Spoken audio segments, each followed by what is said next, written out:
Assalamualaikum warahmatullahi wabarakatuh. Hai rekan-rekan semua yang sedang menonton video ini.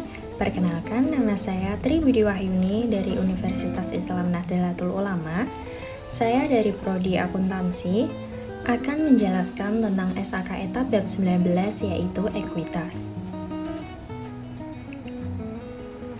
Yang pertama yaitu pengertian dari ekuitas.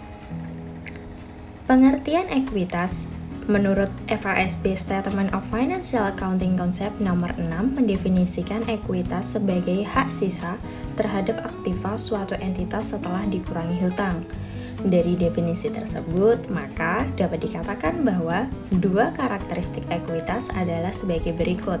Yang pertama, ekuitas sama dengan aktiva neto, yaitu selisih antara aktiva perusahaan dengan hutang perusahaan. Ekuitas dapat bertambah atau berkurang karena kenaikan atau penurunan aktiva neto baik yang berasal dari sumber bukan pemilik atau pendapatan dan biaya maupun investasi oleh pemilik atau distribusi kepada pemilik. Yang kedua adalah bentuk hukum entitas, di mana bentuk hukum entitas sendiri ada 6, yaitu yang pertama entitas perorangan, yang kedua persekutuan perdata, ketiga firma, keempat CV, kelima perseroan terbatas, dan yang keenam adalah koperasi. Bentuk hukum entitas yang pertama yaitu entitas perorangan. Entitas perorangan bukan suatu badan hukum dan modalnya tidak terbagi atas saham. Harta kekayaan pribadi pemilik entitas terikat pada utang piutang usaha perorangan. Yang kedua adalah persekutuan perdata. Persekutuan perdata bukan suatu badan hukum dan modalnya tidak terdiri atas saham. Selanjutnya, bentuk hukum entitas yang ketiga adalah firma. Modal firma tidak terbagi atas saham dan para anggota firma bertanggung jawab atas kewajiban firma sebagai suatu persekutuan perorangan. Yang keempat adalah komanditer Vennootschap atau CV. Modal suatu persekutuan CV harus dipisahkan antara modal pesero aktif dan modal pesero komanditer.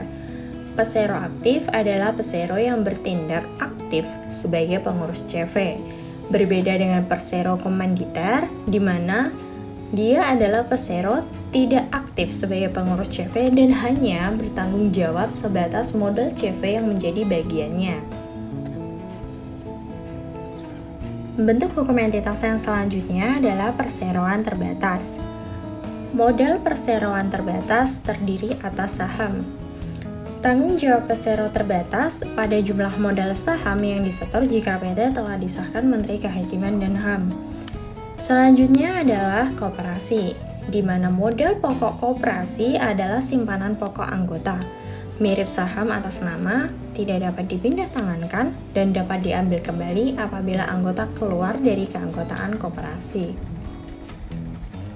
Ekuitas koperasi adalah simpanan pokok, simpanan lain, pinjaman-pinjaman, penyisian hasil usaha termasuk cadangan. Penjelasan ketiga yaitu klasifikasi instrumen keuangan. Adapun klasifikasi instrumen keuangan yaitu yang pertama kewajiban. Klasifikasi instrumen keuangan ditentukan berdasarkan substansi pengakuan awal transaksi atau Contractual Arrangement on Initial Recognition.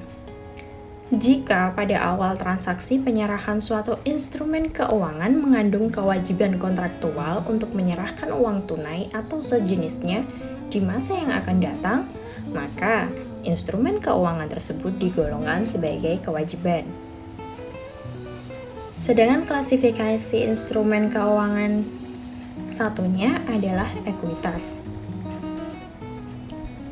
Jika pemegang instrumen keuangan tidak mempunyai hak keuangan masa depan pada penerbit instrumen, namun berhak secara proporsional atas dividen atau distribusi berlandaskan ekuitas, maka instrumen tersebut digolongkan sebagai ekuitas. Instrumen keuangan yang tidak mengandung pemaksaan pelaksanaan kewajiban keuangan pada saat entitas dalam kondisi kurang menggembirakan digolongkan sebagai ekuitas. Yang keempat adalah badan usaha PT. Pada badan usaha PT, modal saham meliputi saham preferen, saham biasa, dan tambahan modal disetor.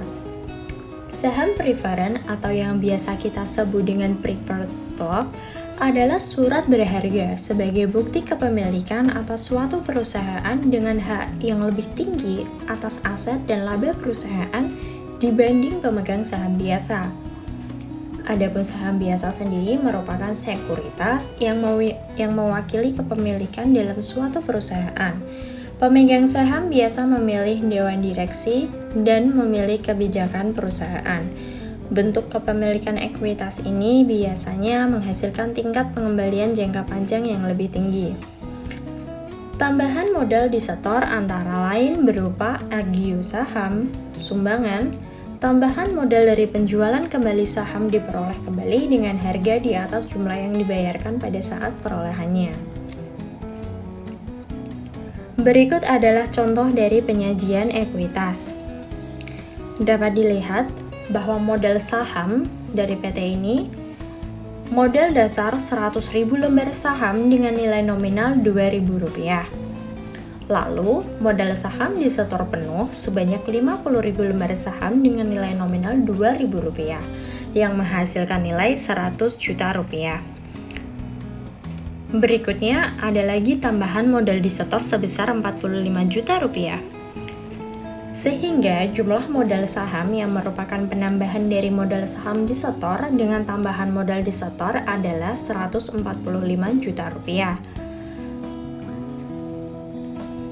Saldo laba pada periode tersebut adalah Rp56.500.000, sehingga jumlah ekuitasnya adalah penambahan dari jumlah modal saham ditambah dengan saldo laba, yaitu Rp145 juta ditambah dengan Rp56.500.000 yang menghasilkan Rp201.500.000. Perolehan kembali saham. Entitas dapat menarik kembali saham yang telah dikeluarkan dan disebut treasury stock. Terdapat dua metode, yaitu yang pertama metode biaya dan yang kedua metode par value. Pada metode biaya, saham yang dibeli kembali dicatat sesuai harga perolehan kembali dan disajikan sebagai akun pengurang ekuitas. Sedangkan pada metode par value, saham yang dibeli kembali dicatat pada harga nominal, lalu disajikan sebagai akun pengurang modal saham. Pada ilustrasi penyajian ekuitas treasury stock yang saya tampilkan pada slide, dapat dilihat untuk transaksi hampir sama seperti transaksi yang sebelumnya. Namun, setelah saldo laba didapatkan sebesar Rp56.500.000, terdapat treasury stock sebesar 2.000 lembar dengan harga per lembarnya Rp1.500 sehingga menghasilkan nilai yaitu Rp3 juta.